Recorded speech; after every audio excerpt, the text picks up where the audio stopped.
Hello viewers, কেমন আছেন সবাই? তো শীতে চিতই পিঠা খেতে কিন্তু সবারই ভালো লাগে, কিন্তু বানানোর সময় অনেকেই আছে যে চিতই পিঠা তৈরি করতে পারে না, তাই না? তো সেই জন্য কিন্তু রাস্তার খালাদের কাছ থেকে কিনে খান। তো আমার আজকের রেসিপি একদম পারফেক্ট একটা রেসিপি আপনাদের মাঝে আমি শেয়ার করব। সেটা তাও আবার শুকনা চাউলের গুঁড়া দিয়ে, যে পিঠাটা একদম মানে দোকানে যে খালারা তৈরি করে তার চেয়েও পারফেক্ট একটা পিঠা, নরম তুলতুলে, খেতে দারুণ হয়েছে। আপনারা ভর্তা ছাড়াও এমনি এমনি খেয়ে নিতে পারবেন, এত মজা, এত নরম হয়েছে। তো আমি ধনিয়া পাতা দিয়ে ভর্তাটা মানে তৈরি করে ধনিয়া পাতা দিয়ে খাচ্ছি পিঠাটা। আপনারা চাইলে মুরগির মাংস, গরুর মাংস, হাঁসের মাংস দিয়ে খেতে পারেন। তো কথা না বাড়িয়ে চলেন চিতই পিঠা তৈরি করি, কীভাবে করেছি আপনাদের মাঝে শেয়ার করি। তো এই জন্য আমি নিয়ে নিচ্ছি শুকনা চাউলের গুঁড়া। তো অবশ্যই শুকনা চাউলের গুঁড়া দিয়ে আপনাদেরকে তৈরি করে দেখাবো, কারণ শুকনা চাউলের গুঁড়া দিয়ে নাকি অনেক আপুরা পিঠা তৈরি করতে পারে না।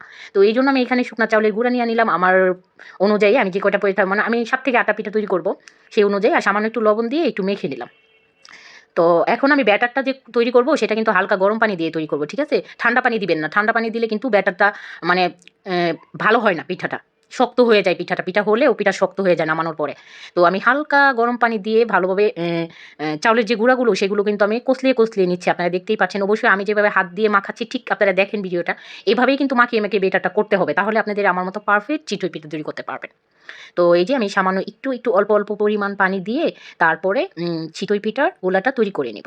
তো এভাবে যদি আপনারা চিতই পিঠার গোলাটা তৈরি করেন, আমি 100% গ্যারান্টি দিতে পারি আপনাদের চিতই পিঠা একদম পারফেক্ট হবে।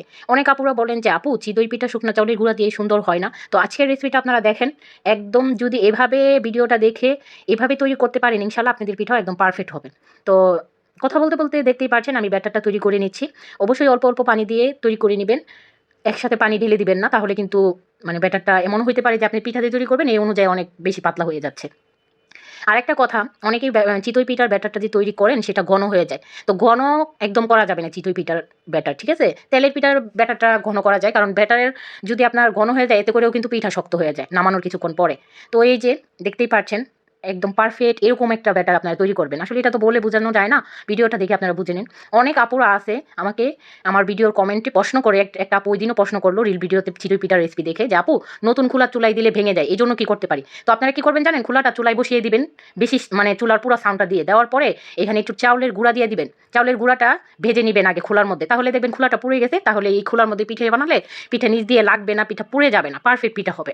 তো এই যে দেখতেই পাচ্ছেন চিতই পিঠা খোলাটা ভালোভাবে মুছে পরিষ্কার করে আমি একটা চিতই পিঠা দিয়ে দিলাম। এই দেখেন আমার প্রথম পিঠাটা, আলহামদুলিল্লাহ সুবহানাল্লাহ, খুবই সুন্দর হয়েছে দেখেন, আর খুবই নরম তুলতুলে হয়েছে, একদম জালি পিঠা হয়েছে। তো এটা কিন্তু আমার প্রথম পিঠা, আপনারা দেখবেন আমি আপনাদেরকে 2-3টা পিঠা তৈরি করে দেখাবো। প্রথম পিঠা এই জন্য ফুলছে কম। এখানে কিন্তু আমি না বেকিং পাউডার দিছি না বেকিং সোডা দিলাম, কিচ্ছু দেই নাই, শুধু লবণ। আপনাদের সামনেই ব্যাটারটা আমি তৈরি করলাম, দেখেন এটা আমার দ্বিতীয় পিঠা। এটা কিন্তু আগের পিঠাটা থেকে এখনেরটা বেশি ফুলছে, তাই না? আর এত নরম, এত তুলতুলে হয়েছে আপুরা।